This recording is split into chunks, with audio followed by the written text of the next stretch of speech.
যখন আপনার সাথে আমার কথা হচ্ছিল ঠিক ১ বছর আগে, এর মাঝে একটা বিশাল পরিবর্তন হয়ে গেছে বাংলাদেশে। তখন একটা গ্রেপ্তার আতঙ্কে ছিলেন, আপনি বলছিলেন সেই গ্রেপ্তার আতঙ্কের কথা। সেখান থেকে আপনি এখন প্রধান উপদেষ্টা হয়েছেন, যার ৬ মাস পার হয়ে গেছে। এই ৬ মাসকে আপনি কিভাবে দেখেন? কতটা আপনি যা করতে চেয়েছিলেন প্রধান উপদেষ্টা হিসেবে, তাতে কতটা সফল হয়েছেন? প্রথমে একটা সংশোধনী বলি, ওই যে আতঙ্ক, গ্রেপ্তার আতঙ্ক, আমার কাছে কোনো আতঙ্ক ছিল না। একটা সম্ভাবনা ছিল যে আমাকে নিয়ে যাবে। আমি টেকিং ইট ইজি, যে নিলে নেবে, আমার তো করার কিছু নাই, যেহেতু আইন কানুন নাই দেশে, কাজে তারা যা ইচ্ছা তাই করতে পারে। ওর মধ্য দিয়ে জীবন চলছিল আমার।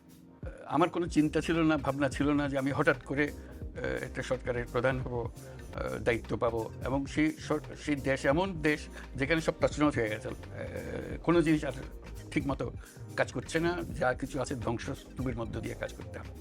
কাজে আমার প্রথম চেষ্টা হলো সেই ধ্বংসস্তূপ থেকে আমরা আসল চেহারাটা বের করে আনা, মানুষের দৈনন্দিন জীবন সহজ করে আনা, সেই চেষ্টাটার মধ্যে ছিল।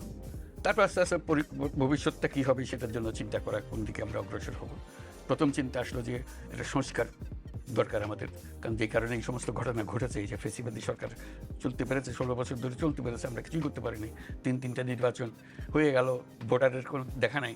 এই যে অসংখ্য রকমের দুর্নীতি এবং ব্যর্থতা, মিসরুল ইত্যাদি, সেখান থেকে আমরা কীভাবে টেনে বের করে আনবো। টেনে বের করে আনতে গেলে নিয়মগুলো, প্রাতিষ্ঠানিক সংস্কারগুলো করতে হবে। সেই জন্য প্রথম চোটে আমরা ঠিক করলাম যে আমরা কতটা টেনে বের করতে পেরেছেন বলে মনে হয় আপনার কাছে? কতটা আমরা সংস্কারের বিষয়ে সংস্কার তখন শুরু করি না। যে পরিস্থিতির কথা আপনি বলছিলেন যে আপনি যখন প্রধান উপদেষ্টা হলেন, তখন এক ধরনের পরিস্থিতি, অনেক পরিবর্তন, অনেক কতটা আপনার চোখে কি মনে, কতটা পরিবর্তন? বহুল পরিবর্তন। এটা আমি বলবো যে ধ্বংসাবশেষ থেকে এসেছিলাম, এখন একটা নতুন চেহারা আসছে, ভেসে উঠছে, যে আমরা অর্থনীতি সহজ করেছি, দেশ বিদেশের আস্থা অর্জন করেছি। এটা তো পরিষ্কার, সারা দুনিয়ার আমরা আস্থা স্থাপন করতে পেরেছি। এটা কেউ প্রশ্ন করতে পারবে না যে না, আপনি অমুক দেশের আস্থা অর্জন করতে পারেন নাই। যে দেশে বলুন, তারা আমাদের উপর আস্থা স্থাপন করেছে, শুধু আস্থা স্থাপন করেছে না, বিপুলভাবে করেছে। তারা বলছে আমরা অতীতে যা করি না তার চাইতে বেশি করবো এখন, যেহেতু আমরা দেখছি যে এটা সুন্দরভাবে সরকার চলছে, সেই জন্যই তারা বলছে। কাজে এটা একটা তো বড় প্রমাণ। এটা যখনই আপনি দেশের সারিগুলো দেখবেন, প্রত্যেকটা দেশ নিজে এসে বলেছে আমরা তোমাদেরকে সমর্থন করছি, তোমাদের যা দরকার আমরা দেবো। অবিশ্বাস্য রকমের সহায়তা দিয়েছে তারা। বিদেশে আপনি আস্থা এবং সমর্থনের কথা বলছেন। আমি যদি দেশের প্রসঙ্গে আসি, আইন শৃঙ্খলার প্রসঙ্গে আসি, আইন শৃঙ্খলা পরিস্থিতির অবনতি নিয়ে কিন্তু অনেক সমালোচনা হচ্ছে, এবং আমি যদি পুলিশের এবং মানবাধিকার সংস্থাগুলোর পরিসংখ্যান দেখি, অপরাধ কিন্তু বেশ কিছুটাই বেড়েছে। তো এটা আপনারা কেন নিয়ন্ত্রণ করতে পারছেন না? আপনি আস্থার কথা নিয়ে শুরু করেছিলেন, আমি আস্থাতে ফিরে যাই। দেশ বিদেশের আস্থা, তো দেশের মানুষের আস্থা আছে কিনা আমাদের উপরে, এটাই হলো বড় কথা। আমার মনে হয় দেশের মানুষের আস্থা আমাদের উপরে আছে, বিপুল পরিমাণে আছে। কাজে সেটা হলো বড় প্রমাণ। আমরা কি করছি না করছি এগুলো খুচরো বিষয় আছে। আমরা খুচরো বিষয়ে এটাতে ভালো, এটাতে মন্দ, কিছু ভালো কিছু মন্দ হতে থাকবে। এটা একটা জগৎ, যেটা অপরিচিত জগতের সঙ্গে আমরা এসছি। আমরা কোনো এক্সপার্ট এসে এখানে বসে নাই, আমরা এসেছি যার জগৎ থেকে এসেছি, নিজের মতো করে চেষ্টা করছি কীভাবে করতে পারি। তার মধ্যে ভুলভ্রান্তি হতে পারে, কিছু ভালো করেছে, কিছু ভালো করতে পারিনি, এটা হতে পারে, এটা আমি অস্বীকার করছি না। ভালো হয়নি কোনটা আপনার চোখে? কোনোটাই ভালো হয়নি সেই অর্থে। যত ইচ্ছা আমাদের ইচ্ছা তো অনেক, আমরা রাতারাতি দেশ পরিবর্তন করতে চাই, সেটা তো আমরা পারিনি, সময় লাগবে। সেটার জন্য আমরা চেয়েছিলাম যে এখনই আমরা ডায়ালগটা শুরু করবো, সংলাপটা শুরু করবো, এটাও পারিনি। সংলাপ শুরু হতে হতেও দেরি হয়ে যাচ্ছে। এগুলো আর কি, যেহেতু সময় মতো আমরা করতে চেয়েছি, ওই সময় মতো পাইনি। আমরা অনেকগুলো সংস্কার কমিশন করেছি, আমাদেরকে 90 দিনের মধ্যে তাদের কমিশনের রিপোর্ট দেওয়ার কথা, তারা দিতে পারে নাই। আমি তাদেরকে অভিযোগ করছি না, কারণ বিশাল একটা কাজ, আর একটু সময় চেয়েছে, 1 মাস সময় চেয়েছে, আর 2 মাস সময় চেয়েছে, কাজে ওইটুকু একটু পিছিয়ে গেছে। এগুলো আর কি, এগুলো কাজ করতে গেলে যা হয়। সংস্কারের কথা বলছিলাম, আমি যদি আইন শৃঙ্খলার বিষয়ে ফিরে আসি, পরিস্থিতি যে অবনতিটা হয়েছে, অনেকে বলছেন যে তারা নানা রকম ভয়ে আছেন, আতঙ্কে আছেন, যেহেতু অপরাধ তারা দেখছেন যে বেড়েছে, রাস্তাঘাটে অপরাধ বেড়েছে। এটা আপনারা কেন নিয়ন্ত্রণ করতে পারছেন না? অবনতিটা কোন পয়েন্ট থেকে হয়েছে এটা বলতে হবে তো আমাকে। আপনি বলছেন অবনতি হয়েছে, কোন রেফারেন্স পয়েন্ট থেকে অবনতি হয়েছে, সেটা না দিলে তো আমরা বুঝতে পারবো না। আমি যদি সাম্প্রতিক পরিসংখ্যানের কথা বলি, যে গত বছরের এই সময় থেকে অপরাধের পরিমাণ রাস্তাঘাটে, যেমন আমি তো হিসাব নিচ্ছি, কোনো অপরাধের পরিমাণ মোটেই বাড়েনি, আমি যদি আগের মতোই হয়েছে। আমি যদি একটা পরিসংখ্যান আপনাকে দিই, গত 6 মাসে বিচার হবে না, সমস্ত কিছু নিয়ে আসতে হবে। মানে গত 6 মাসে ডাকাতির সংখ্যা 50% বেড়েছে। এটা হচ্ছে পুলিশের পরিসংখ্যান অনুযায়ী, সেটা আমি বলছি। মানে হয়তো পরিসংখ্যান বিভিন্ন হতে পারে, কিন্তু এটা আছে এবং হচ্ছে, সেটা আমরা দেখতে পাচ্ছি। তো এটা নিয়ন্ত্রণের ক্ষেত্রে সমস্যাটা চেষ্টা করছি আমরা। সমস্যা আপনিও জানেন, আমিও জানি। প্রথম দিকে সমস্যা ছিল যে পুলিশ বাহিনী যাকে দিয়ে আমরা কাজ করাচ্ছিলাম, তারা ভয়ে রাস্তায় নামছিল না, কারণ দুদিন আগে তারা এদেরকে গুলি করেছে। কাজে মানুষ দেখলেই সে ভয় পায়। কাজে তাকে ঠিক করতে করতে আমাদের কয়েক মাস চলে গেছে, এখন মোটামুটি ঠিক হয়ে গেছে, আবার নেমসগার দিকে আমরা রওনা হয়েছি কাজ করতে থাকবো। আরেকটা বিষয় নিয়ে অনেক আলোচনা হচ্ছে, সেটা হচ্ছে যেটাকে মব বা দলবদ্ধ বিশৃঙ্খলা বলা হচ্ছে, এবং সম্প্রতি দেখা গেছে যে এই বিষয়টা যেমন গণপিটুনির একটা বিষয় দেখা গেছে। কিছুদিন আগের কথা যদি বলি, বেশ কিছু ধানমন্ডি 32 সহ বেশ সারা দেশে অনেক ভবনে ভাঙচুর হয়েছে, কিন্তু দেখা গেছে দীর্ঘ সময় ধরে চলেছে যেখানে কিনা সরকারের বা আইনশৃঙ্খলা বাহিনী তেমন ভূমিকা দেখা যায়নি। কেন তখন ঠিক ওভাবে ভূমিকা দেখা গেল না? আপনি পরে একটা বন্ধ করার জন্য আহ্বান জানিয়েছেন, কিন্তু আইনশৃঙ্খলা রক্ষাকারী বাহিনী কেন সেখানে তখন কার্যকর ভূমিকা পালন করেনি? সময় নিচ্ছে, তারা প্রস্তুত হয়নি, যা তাদের মানসিকতা থেকে এখনো মুক্ত হতে পারেনি, এটা একটা জিনিস হতে পারে। আরেকটা হলো যে তারা আমরা তাদেরকে বলেছি যে কোনো পুলিশ স্টেশনে তারা যে কোনো রিপোর্ট করতে পারে, গিয়ে আইনের আশ্রয় নিতে পারে, এবং সেটাকে আমরা সহজ করেছি। এখন বলছি তোমরা ইন্টারনেটে দিয়ে দিতে পারো, এটা অনলাইন কেস করতে পারে, যাতে মামলা করতে গিয়ে হয়রানি হয়।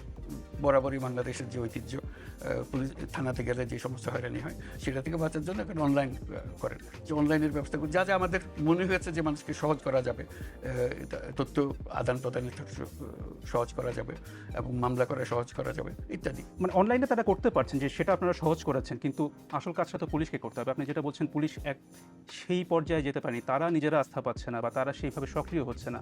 মানে 7 মাস পরও, প্রায় 7 মাস হয়ে গেছে, এখনো তারা সেই আস্থার সংকটটাকে দূর করা এখনো সম্ভব হয়নি। আমরা চেষ্টা করছি, অনেক ইমপ্রুভ হয়েছে, কিন্তু সমাধান হয়নি। দায়িত্ব গ্রহণের প্রসঙ্গে একটু আসি। আপনি যখন দায়িত্ব গ্রহণ করেছিলেন তার আগে যে আলোচনা হয়েছে সেখানে 3টি পক্ষকে সক্রিয় দেখা গিয়েছিল। একটি হচ্ছে সেই গণ অভ্যুত্থানে নেতৃত্ব দেওয়া ছাত্ররা, রাজনৈতিক দলগুলো, এবং তৃতীয় হচ্ছে সেনাবাহিনী। এই 3 পক্ষে সবাই আপনাকে একটা সর্বাত্মক সহযোগিতা দেওয়ার কথা বলেছিলেন তখন। রাজনৈতিক দলগুলোর সাথে তখন আপনাদের অন্তর্বর্তী সরকারের যে সম্পর্কটা ছিল, এখনও কি সেটা আছে নাকি এখন সেই অবস্থান নেই? আমার তো কোনো অবস্থানের পরিবর্তন হয়েছে বলে মনে হয় না। কেউ আমাকে অসমর্থন করছে এরকম তো কোনো খবর আমি পাইনি এখনো। সবাই সমর্থন করছে, সবাই চাচ্ছে যে সুন্দরভাবে দেশ চলুক, তাদের মধ্যে ঐক্য আছে, সবার মধ্যে ঐক্য আছে। রাজনৈতিক বক্তব্যের মধ্যে অনেক তফাৎ আছে, কিন্তু তার মানে এই নয় তার ঐক্যের মধ্যে ফাটল ধরেছে, এরকম কোনো ঘটনা ঘটেনি। বিএনপির যে ভারপ্রাপ্ত চেয়ারপারসন তারেক রহমান একটি বক্তব্যে বলেছেন যে অন্তর্বর্তী সরকারের নিরপেক্ষতা নিয়ে জনমনে সংশয় তৈরি হয়েছে। জনমনে ওনার মনে সন্দেহ হয়েছে কিনা এটা হলো কথা। কেন, মানে তাদের মনে কেন সন্দেহ তৈরি সে হয়নি তো, সে কথাই বলছি। আমরা যখন বসি কেউ তো বলে না যে আপনার সন্দেহ হচ্ছে, সে বলছে আমরা আপনাদের সঙ্গে আছি। মানে আপনাদের সামনে ভিন্ন কথা বলছে, কিন্তু বক্তব্যে ভিন্ন কথা বলছে, তাই কি বলছে কিনা সেটা আপনারা বুঝেন, কিন্তু আমাদের সঙ্গে যে সমস্ত আমাদের সম্পর্কের কোনো ঘাটতি হয়নি। ছাত্রদের প্রসঙ্গে, ছাত্ররা একটা রাজনৈতিক দল এরই মধ্যে করে ফেলেছে। সে বিষয়ে কয়েকটি রাজনৈতিক দল, বিশেষ করে বিএনপির পক্ষ থেকে বলা হয়েছে যে একটা অভিযোগ করা হয়েছে সরকার এখানে তাদেরকে সহায়তা করছে। সরকার কি সহায়তা করছে তাদেরকে বা করেছে? সরকার কোনো সহায়তা করে না। 3 জন ছাত্র প্রতিনিধি ছিল সরকারের ভেতরে, যিনি রাজনীতি মনস্থির করেছেন, তিনি সরকার থেকে ইস্তফা দিয়ে চলে গেছেন। উনি প্রাইভেট সিটিজেন হিসেবে রাজনীতি করবেন, কার বাধা দেওয়ার কি আছে? সেনাবাহিনী থেকে কি আপনি সহযোগিতা পাচ্ছেন? সর্বোত্তম একদম প্রথম থেকে যা ছিল এখনো তাই? অ্যাবসলিউটলি। আপনি নিশ্চয়ই জানেন যে সম্প্রতি সেনাপ্রধান একটি বক্তব্য দিয়েছেন যেখানে তিনি বলেছেন যে অনেক বিষয়ে তিনি এবং আপনি একমত। তার মধ্যে তার একটি বক্তব্য ছিল যে সবাই একসাথে কাজ না করতে পারলে বাংলাদেশের স্বাধীনতা এবং সার্বভৌমত্ব হুমকির মুখে পড়বে বা এটা বিপন্ন হতে পারে। আপনি কি এই বক্তব্যের সাথে একমত? এটা ওনার বক্তব্য, উনি বলবেন। এটা আমার অনেক এন্ডোর্স করা না করার বিষয় না। যেহেতু তিনি বলছেন যে অনেক বিষয়ে কথা হয়, আপনি অনেক বিষয়ে একমত, অথবা এই যে স্বাধীনতা সার্বভৌমত্ব বিপন্ন হওয়ার কোনো সম্ভাবনা কি আছে কিনা সরকার প্রধান হিসেবে আপনি? এটা তো সবসময় থাকে। একটা পলাতক দল দেশ ছেড়ে চলে গেছে, তাদের নেতৃত্ব চলে গেছে, তারা সর্বাত্মক চেষ্টা করছে এটাকে আনসেটল করার জন্য। এটা তো সবসময় থ্রেট আছে, প্রতিক্ষণই আছে, প্রতি জায়গাতেই আছে। কাজে এটা তো সবসময় থাকবে। মানে হুমকিটা কি আপনি বলছেন আওয়ামী লীগ থেকে, ক্ষমতাচ্যুত আওয়ামী লীগ থেকে? অবশ্যই, এটা তো অবভিয়াস। তারা মাঝে মাঝে ঘোষণা করছে, বক্তৃতা দিচ্ছে, অ্যাড্রেস করছে, আমরা সবাই শুনছি, মানুষ উত্তেজিত হচ্ছে। আপনি এখন যেটা বললেন যে তাদের দিক থেকে নানা রকম কর্মকাণ্ড আছে, হুমকিটা কোথায়? এই যে অ্যাড্রেস করছে, জাগো, কাজে নামো, ইত্যাদি ইত্যাদি অনেক আহ্বান জানাচ্ছে না, কর্মসূচি দিচ্ছে, হরতাল করো, অমুক করো। এটা মানুষ কীভাবে নেবে এটাকে বলেন? এটা কীভাবে মিষ্টি মুখে চলে যাবে সব? অন্তর্বর্তী সরকারের একটি বড় লক্ষ্য হিসেবে আপনি সংস্কারের কথা বলেছেন, এবং এটা নিয়ে আপনারা অনেকগুলো কমিশনও গঠন করেছেন। কিন্তু এখন যেহেতু আপনারাই বলছেন যে এই বছরের শেষে নির্বাচন হবে, তো এই অল্প সময়ের মধ্যে আপনারা সংস্কার কতটা করতে পারবেন বলে মনে করেন? সেটা আমরা প্রক্রিয়া শুরু করেছি। আমরা একেবারে প্রত্যেকটা সুপারিশ দেব, সুপারিশের সঙ্গে কথা থাকবে আপনার রাজনৈতিক দল এটা কি সমর্থন করে, এটাতে রাজি আছেন, রাজি থাকতে বলেন, রাজি না থাকলে বলেন, বা এই যে সুপারিশটা আছে সেটার মধ্যে যদি কোনো একটা সংশোধনী এলে আপনি রাজি হবেন সেটা বলেন। এটা কি নির্বাচনের আগে সংশোধনটা করা ঠিক হবে, এটা কি এই নির্বাচনের পরে কি, সব প্রশ্নের এখানে সমাবেশ আছে। রাজনৈতিক দলকে শুধু বলতে হবে এটা আমি রাজি, এটা রাজি, এটা বলে দিলে সব কিছু মিলালে তারপরে আমরা একটা ঠিক করব সবাই কোন সুপারিশে সবাই একমত হয়েছে। এরকম যে সমস্ত সুপারিশে তারা একমত হয়েছে সেগুলো আমরা আলাদা একটা কাগজে নিয়ে আসবো। এই বিষয়ে, এই সমস্ত বিষয়ে সবাই একমত হয়েছে, তখন এটাকে আমরা বলবো এটা চার্টার, একটা জুলাই চার্টার। এবং সবাইকে আহ্বান জানাবো আপনারা সবাই যেহেতু একমত হয়েছেন সই করে দেন জুলাই চার্টার, এর মতোই আমরা এখন চলবো। সেই পরিপ্রেক্ষিতে তখন নির্বাচনটা হবে। নির্বাচনের আগে যেটা বলেছেন সেটা নির্বাচনের আগে হবে, যেটা নির্বাচনের পরে বলেছেন সেটা নির্বাচনের পরে হবে, এটা আপনাদের বিষয়, কিন্তু আপনারা একমত হয়েছেন। সেই ঐক্যমত্যে আমরা গঠন করার চেষ্টা করছি। তাহলে কি বলা যায় যে নির্বাচনটা এবছরের মধ্যেই হচ্ছে? আমরা তো সেটা ঘোষণা করে দিয়েছি, আবার নতুন করে আর বলার তো কিছু নাই। সর্বশেষ যখন আপনার সাথে কথা হচ্ছিল তখন আপনি একটা বিষয় বলেছিলেন যে এই যে আপনার উপরে যে মামলা, হয়রানি, এসব কারণে আপনি ব্যক্তিগত জীবনে নানাভাবে প্রভাবিত হচ্ছেন। এখন এই যে এই 6 মাস প্রধান উপদেষ্টা হিসেবে থাকার পর আপনার ব্যক্তিগত জীবন কিভাবে প্রভাবিত হয়েছে? আমি তো এখন সে ব্যক্তিগত জীবন থেকে বিচ্যুত হয়ে গেছি। এখন তো আমার জীবন অন্য রকমের, এই বদ্ধ করে কাজ করার মতো জীবন। আমার দিকে ওদিকে কাজ করার সুযোগ নেই, যেটুকু করার খুব সীমাবদ্ধভাবে আমাকে ফোকাস পেতে সেগুলো করতে হচ্ছে। কাজে ওটার সঙ্গে এটার কোনো তুলনা করতে পারছি না আমি। ওইটা আমি ফ্রি জীবন, আমি যা ইচ্ছা তাই করছিলাম, এখন তো সেটা আর করা যাচ্ছে না। গণ অভ্যুত্থানের পর থেকে ভারতের সাথে বাংলাদেশের সম্পর্কের একটি অবনতি দেখা গেছে।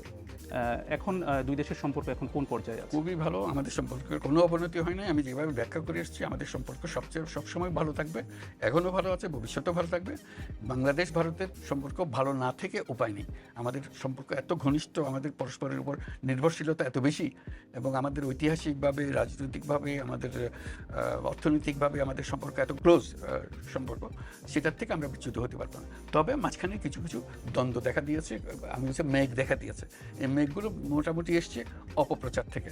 অপপ্রচারের সূত্র কারা সেটা অন্যরা বিচার করবে, কিন্তু এই অপপ্রচারের ফলে আমাদের সঙ্গে একটা ভুল বোঝাবুঝি হয়ে গেছে। সেই ভুল বোঝাবুঝি থেকে আমরা উত্তরণ করার চেষ্টা করছি, কিন্তু আমি মূল সম্পর্কের মধ্যে কোনো তার সাথে আপনার সরাসরি ভারত সরকারের সাথে আপনার সরাসরি যোগাযোগ হচ্ছে? যোগাযোগ হচ্ছে আমাদের।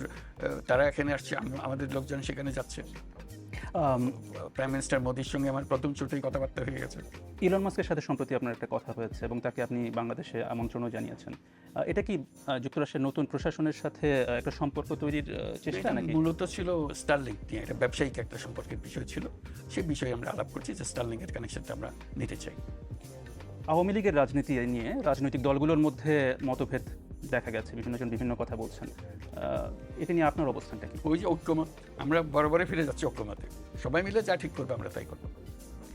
মানে এই বিষয়ে আপনার সরাসরি কোনো অবস্থান নেই যে আওয়ামী লীগ কি নিশ্চিত হবে অথবা রাজনীতি করবে কিনা, নির্বাচনে অংশ নেবে কিনা? এটা আমি অত ডিটেলসে যাচ্ছি না। আমার বরাবরের পজিশন সেটা হলো যে আমরা সবাই এই দেশের নাগরিক, আমাদের এই দেশের উপরে সমান অধিকার, আমরা সব ভাই ভাই, আমাদেরকে এই দেশেই বাঁচতে হবে, এ দেশকেই বড় করতে হবে। কাজে যে মত দল করবে তো করে সব কিছু করবে, কারো কোনো এই দেশটাকে কেড়ে নেওয়ার, তার অধিকার কেড়ে নেওয়ার কোনো উপায় নাই। কিন্তু যে অন্যায় করেছে, যার বিচার হওয়া উচিত তার বিচার হতে হবে, এটুকুই শুধু। বাংলাদেশের যে রাষ্ট্রীয় কাঠামো, তাতে সরকার প্রধানের সাথে রাষ্ট্রপতির একটা নিয়মিত যোগাযোগ থাকার কথা। আপনার সাথে কি বর্তমান রাষ্ট্রপতির সাথে যোগাযোগ হয়? প্রয়োজন হয়, শুধু শুধু তো গিয়ে ওনার সময় নষ্ট করার দরকার নেই, যখনই দরকার হয় আমরা তার কাছে যাই। এর আগে সাক্ষাৎকারে আপনি একটা কথা বলেছিলেন যে 1-11-র সময় আপনি যে একটা রাজনৈতিক দল গঠন করেছিলেন সেটা নিয়ে কথা হচ্ছিল এবং আপনি বলেছিলেন যে বলেছিলেন যে আপনার রাজনীতিতে আসাটা ভুল হয়েছে। এখন আপনি বাংলাদেশের সবচেয়ে বড় রাজনৈতিক পদে রয়েছেন। এখন আপনার কি মূল্যায়ন যে এটা কি এখানে আসা কি আপনার সঠিক হয়েছে নাকি এখনই বিচার করতে চান না?